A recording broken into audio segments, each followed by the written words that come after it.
안녕하십니까? 재림 성도 여러분. 오늘은 참 여호수아 제10과를 연구해 보도록 하겠습니다. 여호수아서는 주인공의 삶이 그 한 사람의 삶을 넘어선 더 위대한 실체를 가리키고 있다는 인상을 줍니다. 가나안 땅이 새 땅에서의 우리의 영원한 소망을 상징하는 것처럼 이러한 성경 해석의 원리는 성경 전반에서 볼 수 있습니다. 정확하게는 이 표상학, 이 타이폴로지라고 하는데요. 신학적 성경 해석의 한 방법입니다. 성경에 나타난 표상, 이 타입을 연구하는 학문으로 성경에 등장하는 인물, 사건, 제도 등이 미래에 나타날 더 큰 실체, 즉 원형, 안티타입을 상징적으로 보여준다고 해석합니다. 예를 들어 로마서 5장 14절에서 아담은 오실 자 예수님의 표상으로 언급되는 인물 표상, 출애굽 사건이 예수님의 구속 사역을 예표하는 사건 표상, 안식일과 성소 등의 제도 표상 등 다양한 유형이 있습니다. 그래서 예표론 또는 이 모형론이라고 불리며 신약 성경의 기자들이 구약의 인물이나 사건 등의 표상들을 해석하며 예수 그리스도와 그분의 구속 사역에 대한 궁극적인 성취를 밝히는 데 사용했습니다. 그래서 많은 신학자들이나 설교가들이 구약 성경에 나타나는 인물이나 사건들 속에서 예수 그리스도의 표상을 발견하여 기독론적으로 해석하거나 설교하고 있지요. 성경 해석의 역사를 보면 이러한 해석적 시도가 하나의 중요한 전통으로 내려오고 있는 것이 사실입니다. 그러나 우리는 이러한 해석적 시도를 일반적으로 수용하면서도 너무 지나친 시도는 자제해야 합니다. 표상이 무엇인지, 원형이 무엇인지를 인정하는 신학적 성경 해석의 기준은 우리가 살펴볼 교과 월요일과 화요일 부분의 연구를 통하여 성경에 무엇이 표상을 결정하는지 또는 그 특정한 표상이 신약과 그 이후에 어떻게 성취되는지는 체크해 보아야 하는 것이죠. 왜냐하면 구약 성경에 언급되는 모든 사건들과 모든 인물들로부터 예수 그리스도를 발견하여 해석하고 설교하려 할 때에 성경 본문이 말하고자 하는 진정한 의미의 주석, 즉 엑서지시스죠. 이게 아니라 억지 해석, 아이서지시스, 이게 될 가능성이 많기 때문입니다. 그러므로 우리는 구약 성경의 여러 곳에서 언급되는 메시아적 구절들이나 신약 성경에서 인용된 구절들을 중심으로 기독론적 해석을 시도하고 그 이외의 구절들에 대해서는 여러 주석가들의 견해를 참고하는 것이 균형진 성경 연구에 이로울 것 같습니다. 결론적으로 표상학은 성경을 해석하는 사람이 자의적으로 결정할 수 없으며 성경은 스스로 성경적 표상학의 적용에 대한 몇 가지 기준과 원칙을 제공하기에 이 원칙 안에서 성경을 연구하는 것이 바람직한 성경 해석일 것입니다. 그 예로 신약 성경을 살펴보시면 표상이 실체로 성취되는 것을 세 가지 뚜렷한 단계인 첫 번째 기독론적 성취, 두 번째 교회론적 성취, 세 번째 종말론적 성취로 나뉘어 설명합니다. 다시 정리하면 첫 번째로는 기독론적 성취는 예수 그리스도의 초림 때의 생애를 통한 성취입니다. 두 번째 교회론적 성취는 교회 안에서 개인적이거나 공동체적인 경험을 통한 성취죠. 세 번째 종말론적 성취는 예수 그리스도의 재림을 통한 최종적 성취를 말합니다. 이번 과에는 성경적인 표상학 연구를 통하여 여호수아의 삶이 어떻게 메시아의 사역을 예표하면서 교회와 인류 역사 완성의 때인 종말에 이루어질 상징을 말하고 있는지를 순차적으로 살펴보고 현재를 살아가는 여호수아인 우리들에게도 적용해 보려고 하는 것입니다. 자, 먼저 표상인 여호수아를 통하여 기독론적 성취를 어떻게 됐는지 우리가 좀 살펴보도록 하겠습니다. 우리는 제1과에서 살펴본 것처럼 여호수아는 출애굽의 가장 중요한 과정들을 두 번째 세대의 삶에서 재현하는 새로운 모세로 제시되었습니다. 모세가 그리했던 것처럼 여호수아도 주님과의 개인적인 만남을 통하여 사명을 받았죠. 모세와 여호수아의 지도 아래 이스라엘은 열국 가운데 두려움을 갖게 하는 이름이 되었습니다. 모세는 이스라엘이 홍해를 건너도록 이끌었고 여호수아는 이스라엘이 요단강을 기적적으로 건너게 했습니다. 두 지도자 모두 할례의 필요성과 유월절의 중요성을 다시 깨닫게 했으며 만나는 모세 시대에 내리기 시작해서 여호수아 시대에 그쳤습니다. 두 사람 모두 신발을 벗으라는 명령을 받았고 두 사람의 펼친 손은 이스라엘의 승리를 상징했습니다. 모세는 땅을 분배하고 도피성을 세우도록 지시했고요. 여호수아는 그 지시를 이행했습니다. 두 사람 모두 사역을 마칠 무렵 백성들에게 고별 연설을 했고 백성들이 언약을 새롭게 하게 했습니다. 즉 여호수아의 모든 삶은 모세의 예언, 신명기 18장 15절에 나와 같은 선지자의 부분적 성취였죠. 그러나 모세의 예언은 아직 완전히 성취되지 않았습니다. 이 예언이 궁극적으로 성취되는 것은 오직 메시아인 예수 그리스도에 의해서만 가능했습니다. 메시아이신 예수님은 아버지를 친밀하게 아셨고 예수님은 참되시며 하나님을 진실하게 나타내셨습니다. 진실로 하나님은 예수님의 입에 하나님의 말씀을 두셨습니다. 그러므로 모세와 여호수아의 삶은 모두 오실 메시아, 곧 예수 그리스도의 예표가 되는 것이죠. 또한 여호수아의 주요 임무가 이스라엘 백성들에게 정복한 땅을 분배하는 것이었듯이 새로운 여호수아로 묘사된 메시아는 새 이스라엘에게 영적인 유업을 나눠주십니다. 신약 성경의 기자들은 예수 그리스도의 사역의 여러 측면을 여호수아의 사역과 연결해서 제시했습니다.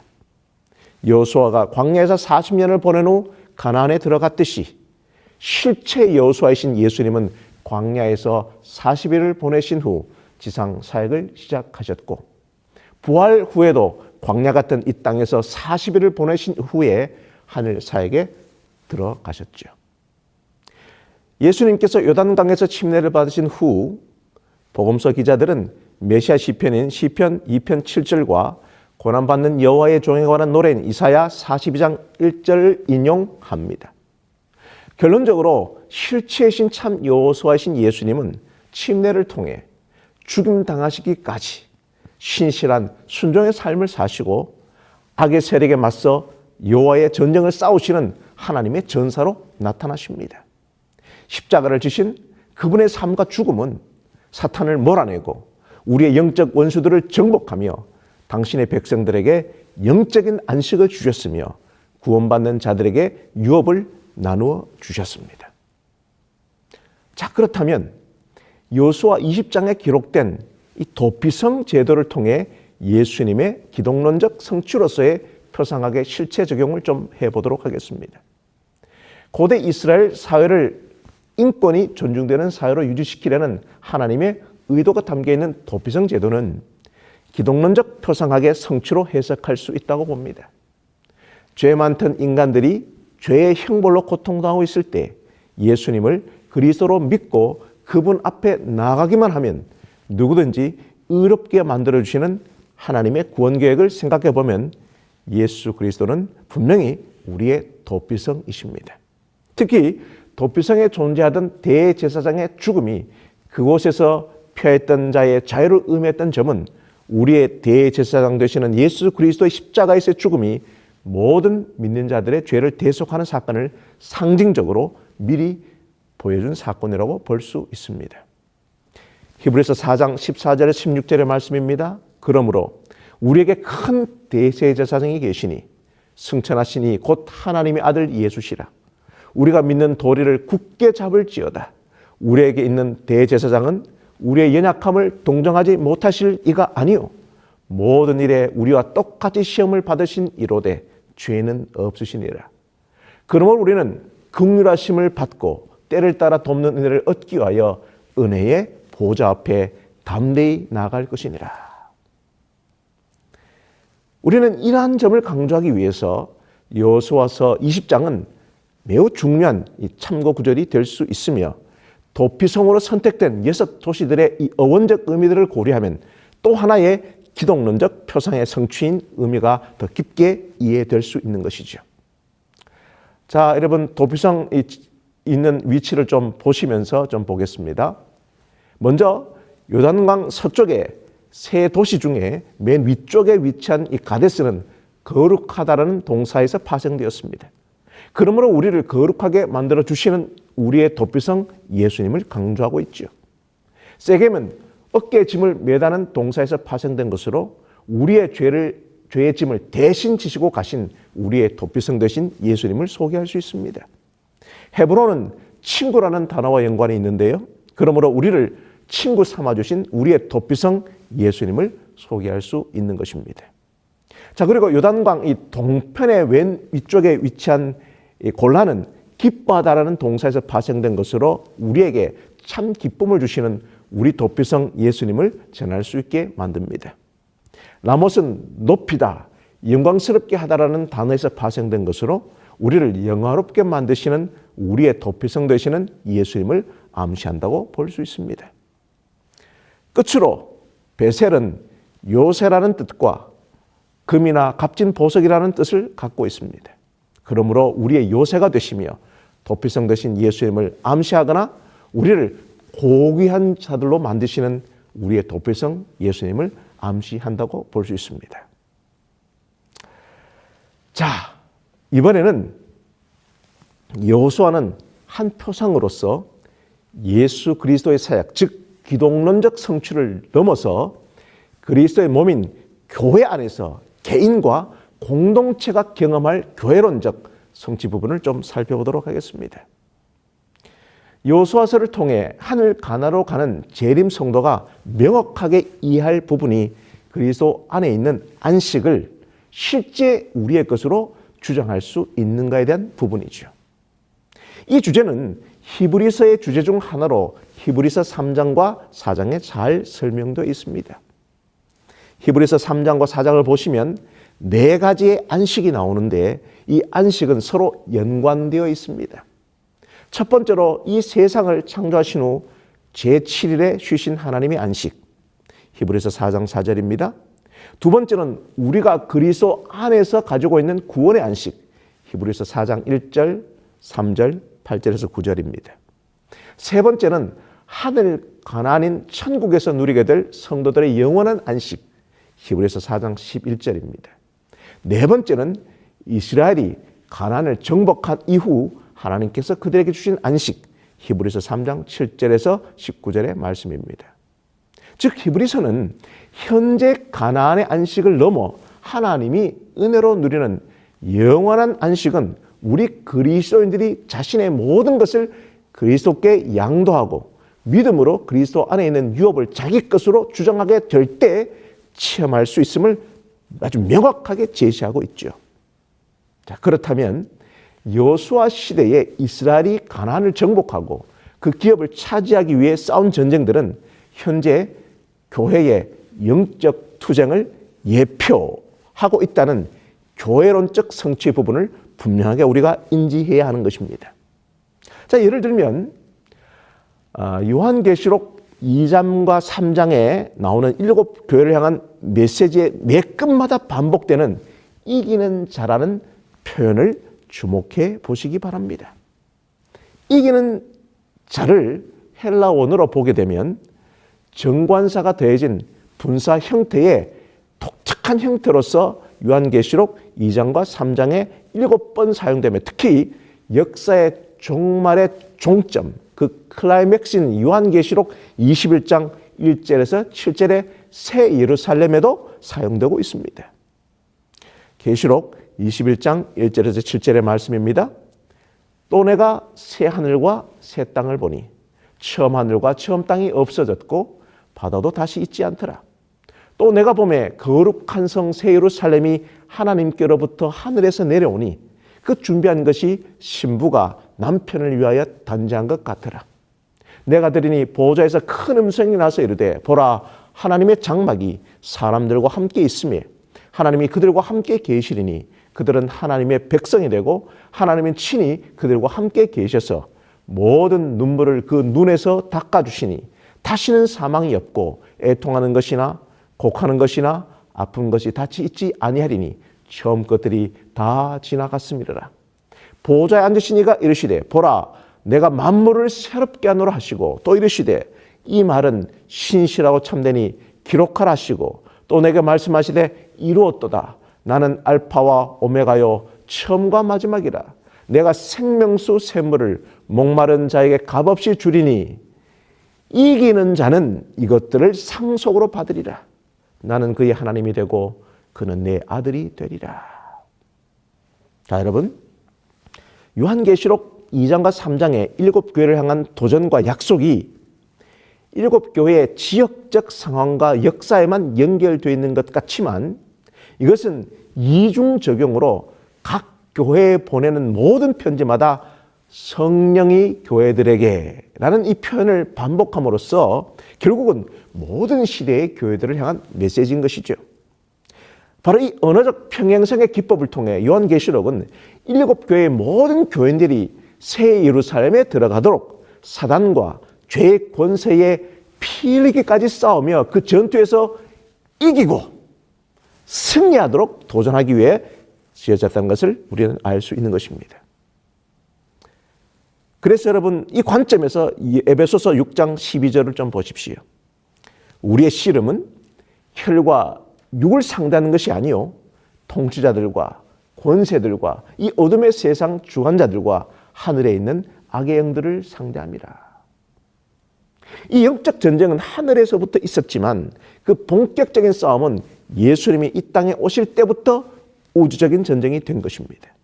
왜냐하면 메시아신 예수님의 오심은 사단 마귀의 결정적인 패배의 확정을 의미하기 때문이지요. 자, 요한계시록 12장 7절을 좀 보십시오. 하늘에 전쟁이 있으니 미가엘과 그의 사자들이 용과 더불어 싸울세 용과 그의 사자들도 싸우나.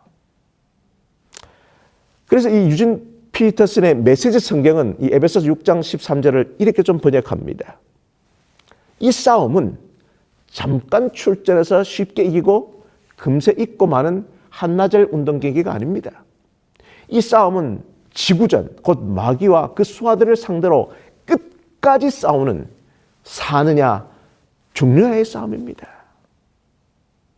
자, 그러므로 교회 공동체뿐만 아니라 그 공동체에 속한 개인, 즉 하나님의 백성, 이 교회들은 이 싸움에서 이기는 자들이 되어 새 예루살렘 하늘 가나안에 들어가기 위하여 하나님은 우리에게 영적인 갑옷, 전신갑주를 취하라고 명령하신 것이죠.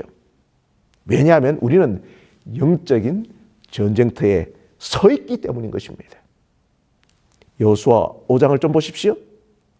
여호수아가 여리고성 맞은편에서 여호와의 군대 장관을 만날 때에 군대 장관은 그 칼을 칼집에서 빼고 서 있었습니다. 즉 전쟁이 시작됐다는 것입니다. 영적 전쟁에서 긴급하다는 것이죠. 전쟁은 앉아있는 상태가 아닙니다. 그리스도인은 앉아있는 사람이 아닙니다. 그리스도인은 서서 영적 싸움에 임하는 사람이죠. 그러므로 에베소서 6장 13절을 보십시오. 그러므로 하나님의 전신갑주를 취하라. 이는 악한 날에 너희가 능히 대적하고 모든 일을 행한 후에 서기 위함이라. 그래서 이어지는 에베소서 6장 14절을 보시면 전신갑주의 무장이 주동사인 서다에 연결된 분사형 동사 형태로 계속적으로 나타나는 것입니다. 그런즉 서서 진리로 너희 허리띠를 띠고 의의 호신경을 붙이고 평안의 복음에 준비하는 것으로 신을 신고 모든 것 위에 믿음의 방패를 가지고 이로써 능히 악한 자의 모든 불화살을 소멸하고 구원의 투구와 성령의 검 곧 하나님의 말씀을 가지라. 모든 기도와 간구를 하되 항상 성령 안에서 기도하고 이를 위하여 깨어 구하기를 항상 힘쓰며 여러 성도를 위하여 구하라. 지금 성도 여러분, 바로 이것은 서서라는 주동사의 구체적인 무장의 모습을 이어서 묘사하고 있는 것이죠. 이 무장은 몸의 한 부분이 아닌 온몸, 온 존재를 지킬 수 있는 무장이어야 하는 것입니다. 그래서 그것을 전신갑주라고 하는 것입니다. 6가지 부분의 무장을 강조하고 있는 것이죠. 머리로부터 순차적으로 좀 묘사해 볼까요? 머리에는 구원의 투구, 바로 구원의 확신이 필요합니다. 가슴에는 의의 흉배, 호심경, 주님이 입혀주시는 의롭다함의 확신과 삶의 모든 영역에서 하나님의 의를 구하는 삶이죠. 허리에는 진리의 띠, 신실성입니다. 발에는 복음의 신, 그리스도인이 가는 곳마다 분리되었던 곳이 하나 되는 복음의 사명자로서 흔들림 없이 서야 하는 것이죠. 한 손에는 믿음의 방패, 날마다 믿음으로 걷고 믿음으로 마귀의 괴계를 대적하는 것입니다. 다른 한 손에는 공동력 무기인 말씀을 적용하고 순종함으로 승리를 누리는 삶에 의미하는 말씀의 검을 들고 살아가는 무장이 필요하다는 것입니다. 그러나 실제 성경의 묘사를 보시면 14절을 보시면 진리의 허리띠로 시작합니다. 갑옷의 모든 것을 하나로 묶는 것은 벨트이기 때문이죠. 벨트가 제대로 안 되면 모든 갑옷은 풀어질 수밖에 없는 것입니다. 모든 영적 무장은 진실한 삶의 태도 없이는 무용지물이라는 것을 의미하는 것이죠.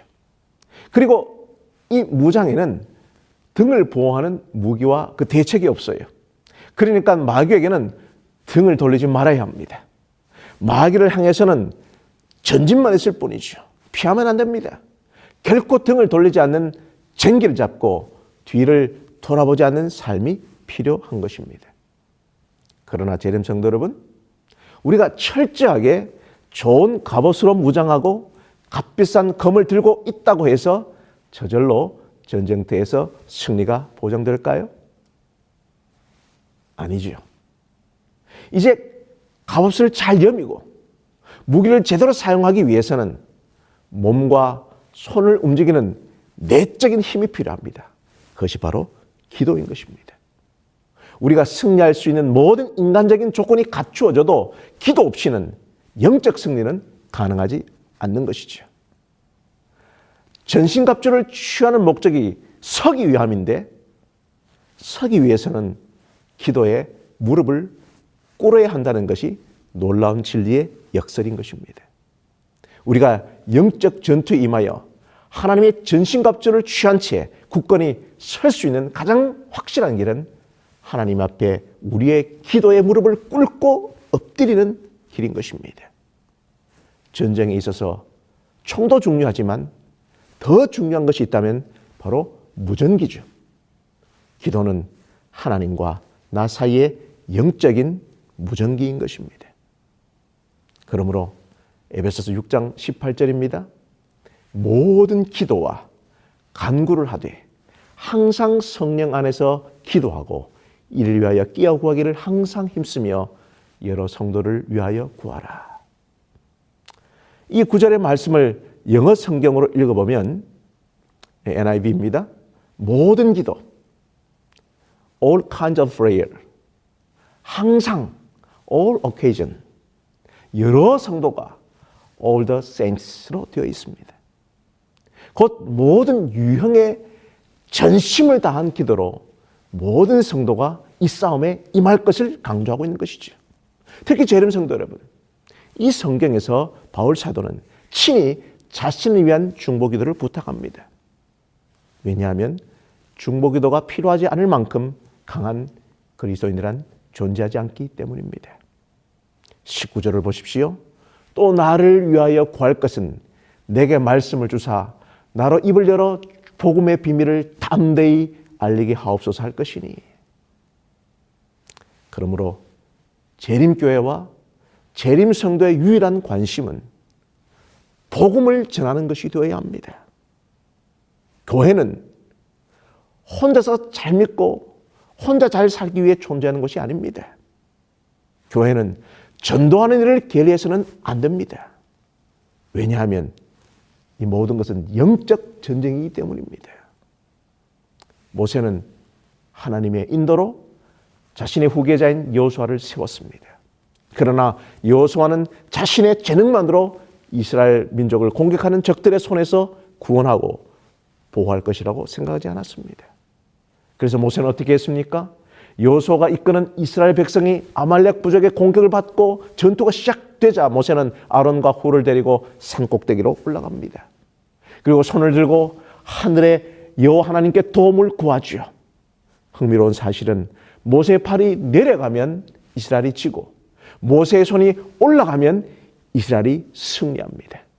그래서 아론과 훌은 모세의 팔을 함께 지켜들고 기도합니다. 우리는 이런 기도를 중보 기도라고 말하고 있는 것이죠. 저는 지금 우리 국가와 민족을 위하여, 우리 재림교회를 위하여 무엇보다도 중보의 기도가 필요한 때가 지금 바로 이때가 아닌가 싶습니다. 참 토상의 실체이신 예수님도 하나님의 아들이시지만 공생애를 시작하시면서 먼저 광야로 가셔서 40일을 기도로 시작하셨고 모든 사역의 기도가 우선이었습니다. 왜냐하면 기도의 승리 없이 구속사역의 승리는 불가능하다는 것을 아셨기 때문입니다. 이 전쟁은 단순한 전쟁이 아니고 영적 전쟁이기 때문에 이 거룩한 전쟁의 승리는 바로 거룩한 기도의 승리이기 때문인 것이지요. 바로 지금이 이런 간절하고 진지한 기도가 필요한 때이기에 2000년 전에 아기 예수님이 이 땅에 오신 그 이유는 이런 승리를 위하여 이런 기도를 가르쳐 주시기 위해서 오신 것입니다. 그 이름은 임마누엘. 어떤 상황이든 어떤 영적인 전투에든 우리가 믿음으로 기도할 때마다 우리와 함께 하시는 예수님이십니다. 이제 마지막으로 종말론적 성취는 예수 그리스도의 재림을 통한 최종적 성취인 종말론적 성취, 그 부분을 좀 살펴보도록 하겠습니다. 여호수아의 표상의 궁극적이고 완전한 성취는 예수 그리스도의 재림 때 이루어질 것입니다. 여호수아의 삶은 하나님의 성품을 매우 뚜렷하게 반영하기 때문에 그의 삶의 특정 측면은 메시아의 사역과 인격을 예표하는 예언적 성격을 띠고 있습니다. 메시아는 오늘날 우리에게 이미 오셨죠. 그렇기 때문에 더 이상 그분의 사역이 예표될 필요가 없지만 우리는 여전히 그분의 성품을 나타낼 수 있는 특권이 있는 것입니다. 이것은 그리스도께서 제자들과 나누고자 했던 영광이며 우리도 그리스도의 성품을 묵상함으로써 그 특권에 동참할 수 있는 것입니다. 예수님을 다 같이 깊이 묵상할수록 우리는 그분의 성품의 아름다움을 더욱 반영하게 됩니다. 이는 매일 그리스도의 동행을 통해 나타내야 할 본질적인 모습인 것이죠. 이것이 바로 매일 말씀과 함께하는 시간, 또 예수님의 삶과 그 성품과 가르침을 묵상하는 시간을 가져야 하는 중요한 이유인 것입니다.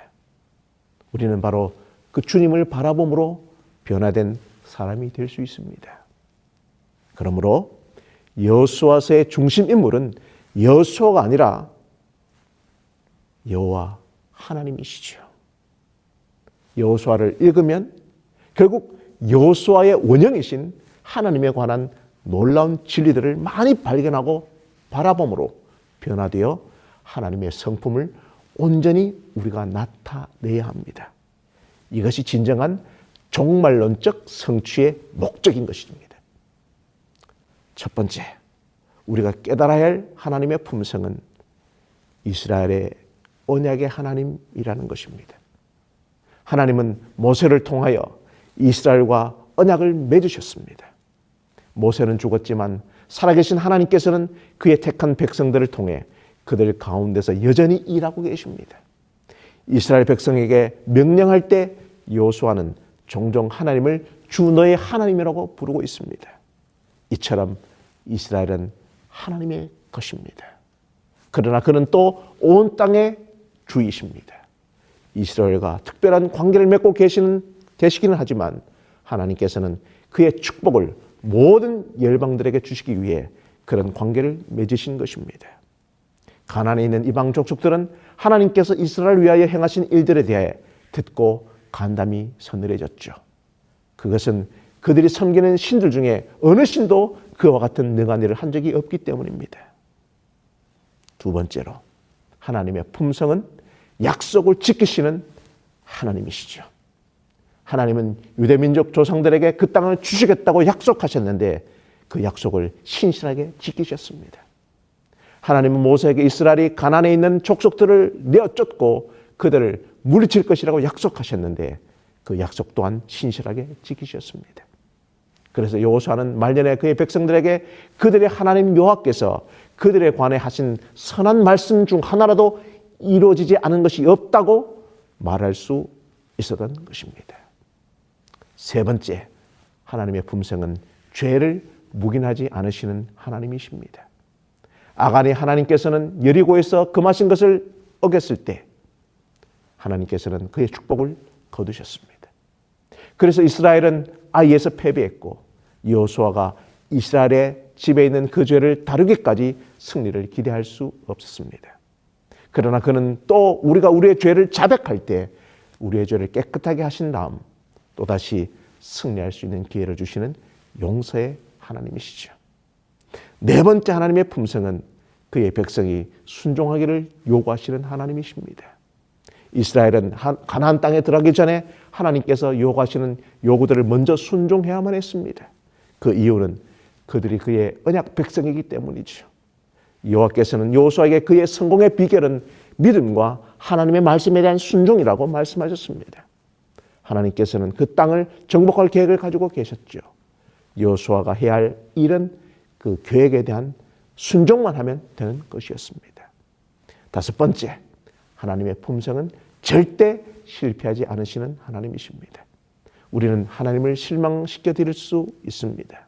그러나 그는 우리를 실망시키지 않으십니다. 하나님께서는 우리에게 어떤 사명을 맡기실 때 우리가 그 일을 완수할 때까지 지켜보실 도덕적 책임을 갖고 계시기 때문이죠. 여섯 번째, 하나님의 품성은 자비로운 하나님이십니다. 가나안 정복에서 수많은 사람들이 죽임을 당했다는 사실을 고려해 볼 때 하나님의 자비나 은혜에 대해 생각한다는 것이 왠지 이상하게 보일지도 모릅니다. 그러나 하나님께서는 거기서도 역시 자비로우셨어요. 하나님께서는 이스라엘을 그 땅으로 들으시기 전에 수세기 동안 그의 심판을 연장하실 만큼 자비로우셨다는 것입니다. 그는 그의 백성들이 라합처럼 두려워서 여호와께 돌아설 수 있도록 하시고자 이스라엘에 관한 소문을 그 땅에 들어가 하실 만큼 자비로우신 분이셨습니다. 하나님은 우리 어린 자녀들이 여호와 하나님이 존중되고 예배되는 땅에서 성장할 수 있도록 하시려고 가나안 땅에 있는 더러운 종교들을 도말시키실 만큼 자비로우신 하나님이신 것이죠.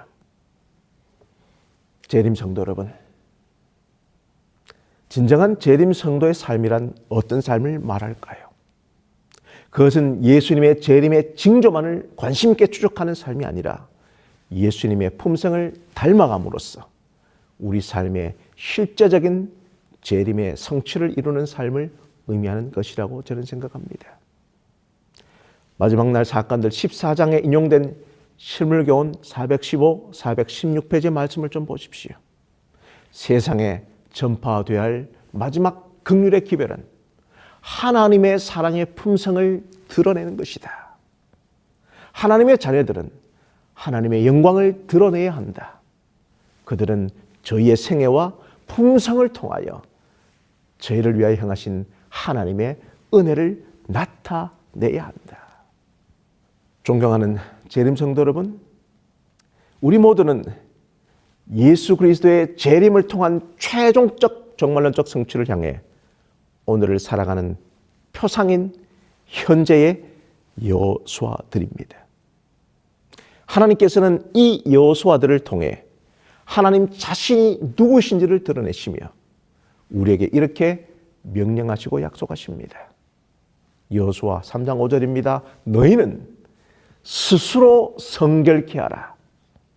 여호와께서 내일 너희 가운데 기사를 행하시리라. 사랑하는 재림 성도 여러분, 우리 모두 여호수아서를 통하여 하나님의 품성을 발견하고 하나님이 원하시는 사람으로만 변화된다면 우리의 내일은 아주 멋지고 놀라운 것이 될 수 있음을 믿으시기 바랍니다. 왜냐하면 우리 하나님은 지금도 이적과 기사를 행하시는 하나님이시기 때문입니다.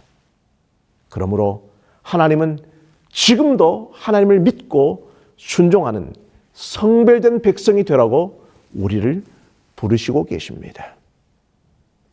여호수아의 하나님께서는 지금도 여전히 살아계십니다. 그러나 현재의 여호수아들은 지금 어디 있습니까?